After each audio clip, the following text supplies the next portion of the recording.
আরো একবার বলতে হচ্ছে, ইতিহাসে এই প্রথম ইসলামিক রিপাবলিক অফ ইরান এবং আমেরিকা যুক্তরাষ্ট্র মিলিতভাবে একটি সামরিক নেটওয়ার্ক গড়ে তুলেছে, যাতে মধ্যপ্রাচ্যে আর নতুন করে যুদ্ধ শুরু না হয়। আর এর ফলে মধ্যপ্রাচ্যে ইসরায়েলের মৃত্যু ঘণ্টা বেজে গেল।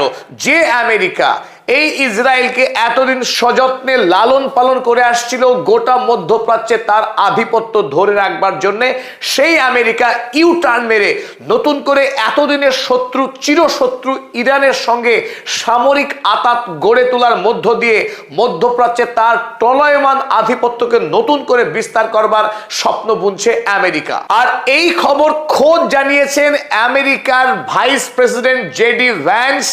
ইরানের প্রতিনিধি দলের সঙ্গে আমেরিকার সুইজারল্যান্ডের জেনেভাতে যে বৈঠক হয়েছিল, সেই বৈঠকের সবচাইতে বড় ব্রেক থ্রু হলো ইরানের সঙ্গে আমেরিকার এই সামরিক বোঝাপড়া গড়ে তোলা। তা গতকাল জেডি ভ্যান্স ইংল্যান্ডের একটি টেলিভিশন নিউজ চ্যানেল আনহার্ডকে দেওয়া সাক্ষাৎকারে জানিয়েছেন। আর এই খবর গোটা পৃথিবীতে ছড়িয়ে পড়বার পর এতদিন পর্যন্ত যে সমস্ত রাষ্ট্র ইরানের থেকে একটি নিরাপদ দূরত্ব বজায় রাখবার পলিসি গ্রহণ করত, সেই সমস্ত রাষ্ট্র হুমড়ি দিয়ে এবার ইরানের সঙ্গে কূটনৈতিক সম্পর্ক গড়ে তুলতে মরিয়া হয়ে উঠেছে। তারা এখন প্রত্যেকে ঘোষণা করছে যত দ্রুত সম্ভব ইরানের রাজধানী তেহরানে তাদের কূটনৈতিক দূতাবাস খোলার কথা। আর সবচাইতে বড় ফলাফল এই, লেবাননে ইরান এবং আমেরিকার মৌ স্বাক্ষরের পরেও ইসরায়েল যে আগ্রাসন চালিয়ে যাচ্ছিল এবং শয়ে শয়ে নিরীহ লেবানিজকে খুন করছিলেন, সমস্তটাই এক লহমায় বন্ধ হয়ে গেছে। এমনকি দক্ষিণ লেবাননের লিটানি নদী পর্যন্ত যে বিস্তীর্ণ অঞ্চল দখল করে নিয়েছিল ইসরায়েল, সেই সমস্ত অঞ্চল ছেড়ে এখন ইসরায়েলি আইডিএফ সন্ত্রাসী সৈন্যবাহিনী ঝেড়ে পালাচ্ছে ইসরায়েলের দিকে। মধ্যপ্রাচ্যের সামরিক এবং রাজনৈতিক মানচিত্র প্রতি মুহূর্তে বদলে যাচ্ছে, অবিশ্বাস্য রকম ভাবে বদলে যাচ্ছে। চলুন আমরা দেখে নিই জেডি ভ্যান্স ইরান আমেরিকার এই সামরিক নেটওয়ার্ক নিয়ে নিজে মুখে কি বলেছেন। আনহার্ড নিউজ চ্যানেলকে জেডি ভ্যান্স যে সাক্ষাৎকার দিয়েছিলেন তাকে কোট করেছে ক্ল্যাশ রিপোর্ট ম্যাগাজিন। আমরা একবার দেখে নিই। JD Vance said one of the biggest breakthroughs from the Switzerland talks, সুইজারল্যান্ডের যে বৈঠক হয়েছে ইরানের সঙ্গে আমেরিকার, সেই বৈঠকের সবচাইতে বড় সাফল্য হলো এই, was an agreement in principle to establish a direct military communication channel। এই যে কথা, direct military communication channel between the US and Iran, America এবং ইরানের মধ্যে সরাসরি সামরিক একটি নেটওয়ার্ক তৈরির কথা বলছেন, যেটা সম্পন্ন হয়েছে এই বৈঠকে। কেন? To help prevent the future escalation, মধ্যপ্রাচ্যে নতুন করে যাতে কোনো বড় রকমের সামরিক সংঘাত তৈরি না হয়, সেই সংঘাতকে আটকানোর জন্য আমেরিকা এখন ইরানের সঙ্গে সামরিক সম্পর্ক গড়ে তুলতে চাইছে, যেটা এতদিন ওয়ান অ্যান্ড অনলি ইসরায়েল। মধ্যপ্রাচ্যে আমেরিকা একমাত্র বন্ধু রাষ্ট্র বা একমাত্র অ্যালাই বলে যাকে মনে করত, তার নাম ছিল ইসরায়েল। বাকি মধ্যপ্রাচ্যের বাকি মুসলিম দেশগুলোকে শোষণ করবার জন্যে সেখানে সামরিক ঘাঁটি রেখে তাদেরকে ভয় দেখিয়ে সেই সমস্ত রাষ্ট্রের থেকে বিপুল পরিমাণে তেল এবং অর্থনৈতিক সুবিধা ভোগ করত আমেরিকা। কিন্তু বন্ধু হিসেবে, নির্ভরযোগ্য শরিক হিসেবে ইসরায়েলকে এতদিন ট্রিট করে এসেছে আমেরিকা। ইরানের কাছে মার খাওয়ার পর, ইরানের সাথে যুদ্ধে পরাস্ত হবার পর এবার মধ্যপ্রাচ্যে তার আধিপত্যকে বাঁচিয়ে রাখবার মরিয়া চেষ্টায় ইরানের সঙ্গেও আমেরিকা সামরিক সম্পর্ক গড়ে তোলার পরিকল্পনা করেছে এই জেনেভা বৈঠকে। আর আমেরিকা দেওয়া এই প্রস্তাবে ইরান রাজি হয়েছে, সম্মত হয়েছে, সে কথাই জানিয়েছেন জেডি ভ্যান্স।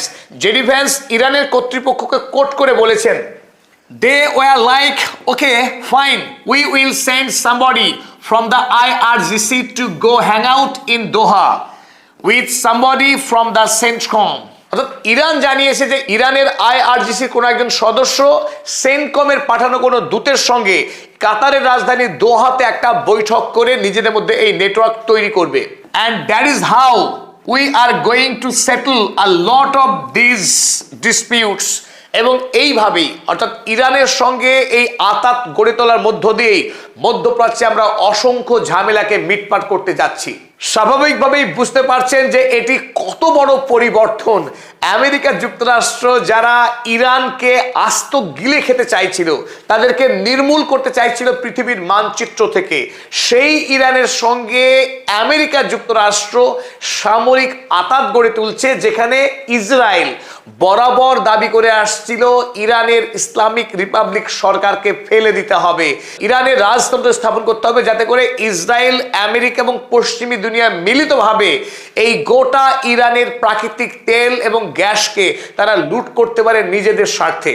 এতদিন ধরে এই জায়নবাদী রাষ্ট্র ইরানের বিরুদ্ধে যুদ্ধ চালিয়ে আসছিল, সমস্ত রকম নাশকতামূলক কাজকর্মের পরিকল্পনা করে আসছিল। সেই আমেরিকা যুক্তরাষ্ট্র যখন স্পষ্ট বুঝতে পারছে ইসরায়েলের ধ্বংস অনিবার্য, আর ইসরায়েলের 1 নম্বর শত্রু মধ্যপ্রাচ্যে ইরান, সেই ইরানের সঙ্গেই বন্ধুত্ব করছে, সেটা আবার সামরিক। এখান থেকে বোঝা যায় পৃথিবী কত দ্রুত বদলে যাচ্ছে, মধ্যপ্রাচ্যের রাজনীতি কত দ্রুত বদলে যাচ্ছে। আর এতে ইসরায়েল এতদিন ধরে যে অনন্তকাল ধরে যুদ্ধ লড়ে যাওয়া, লক্ষ লক্ষ নিরীহ মানুষকে নির্বিচারে খুন করা, শিশু নারীকেও রেহাই না দেওয়া, সেই নীতি এবার রীতিমতো মুখ থুবড়ে পড়েছে। আপনারা জানেন ইসরায়েলের নিরাপত্তা পরিষদের হেড বেন গেভির, যিনি নরখাদক, নরপিশাচ, যার মুখ থেকে কেবল রক্ত পান করার হুঙ্কার ছাড়া আর কিছু বেরোয় না, সেই নরপিশাচ বেন গেভির এখন মুখ এঁটে রয়েছেন। মাত্র 4 দিন আগেই তিনি জানিয়েছিলেন যে একজন ইসরায়েলের প্রাণের বিনিময়ে 1000 লেবানিজ মাকে তিনি কাঁদাবেন। তার মানে একের বিনিময়ে 1000 লেবানিজকে তিনি খুন করার হুমকি দিয়েছিলেন। এবং ইসরায়েলের প্রতিরক্ষা মন্ত্রী কার্ট বলেছিল লেবাননের যে অংশ তারা দখল করেছে 1 ইঞ্চি জমিও নাকি তারা ছাড়বে না।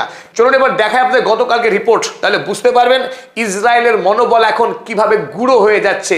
কারণ আমেরিকা এই মুহূর্তে ইরানের সঙ্গে সামরিক জোট করার ফলে ইসরায়েল যে খুব শীঘ্রই আগুনের মুখে পড়তে চলেছে তা তারা ইতিমধ্যে খবর পেয়ে গেছে। দেখুন কদিন আগেই এমনকি আমেরিকার সঙ্গে যে ইরানের মৌ স্বাক্ষর হলো, সেদিনও পর্যন্ত এই লেবাননের যে লিটানি নদী, এই অঞ্চল পুরোটা দখল করে রেখেছিল ইসরায়েল। এই সাউদার্ন লেবাননের এই বিস্তীর্ণ অংশ, এই সবটা দখল করে রেখেছিল ইসরায়েল। কিন্তু গতকাল থেকে আপনারা যে হলুদ অংশ দেখছেন, এই পুরো অংশ থেকে ইসরায়েলি সৈন্যবাহিনী পালাতে শুরু করেছে। তারা এখন লেবাননের এই পিঙ্ক অঞ্চলটুকুতে অবস্থান করছে, আর এই বিস্তীর্ণ অংশ থেকে গতকালই তারা ছেড়ে পালিয়েছে। এবং এই জায়গায় লেবাননের যে রাষ্ট্রীয় সৈন্যবাহিনী, তারা এই অঞ্চলের নিয়ন্ত্রণ কায়েম করেছে গতকাল। আর এই খবর জানিয়েছে সংবাদ সংস্থা রয়টার্স। ওদিকে ক্ল্যাশ রিপোর্ট তারাও জানিয়েছে Israel has withdrawn from part of the southern Lebanon. দক্ষিণ লেবাননের বিস্তীর্ণ অংশ থেকে ইসরায়েলি সৈন্যবাহিনী প্রত্যাহার করে নিয়েছে। The Lebanese army will deploy there instead. আর এই অঞ্চলে লেবানিজ সৈন্যবাহিনী মোতায়েন করা হবে, সেটা গতকালকের খবর। কিন্তু ইতিমধ্যে যে রিপোর্ট, এই গোটা অঞ্চলে লেবানিজ সৈন্যবাহিনী তারা প্রবেশ করতে শুরু করেছে বা দখল নিতে শুরু করেছে।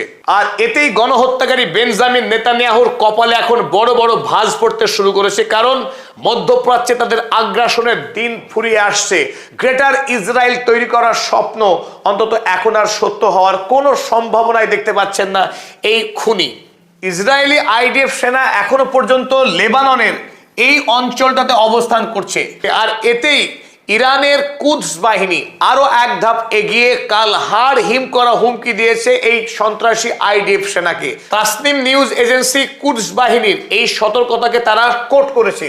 তারা জানিয়েছে the Quds forces commander's warning to the জায়নিস্টস।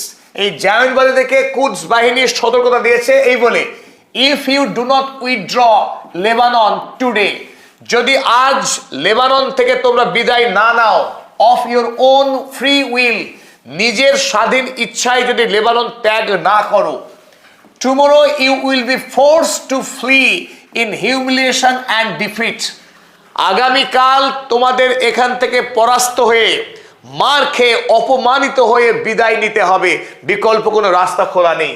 তিনি জানালেন, do not forget the year 2000, 2000 সালের কথা ভুলে যেও না, and the historic testament of martyr Nasrallah, Hassan Nasrallah সেই ঐতিহাসিক ঘোষণা কথা তোমরা ভুলে যেও না।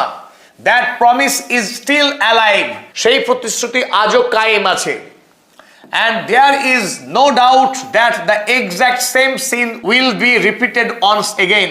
সেই 2000 সালে তোমাদের যে অবস্থা হয়েছিল, যেভাবে পরাস্ত হয়েছিলে, ঠিক একইভাবে আবারও তোমাদেরকে পরাস্ত করে মেরে তাড়ানো হবে।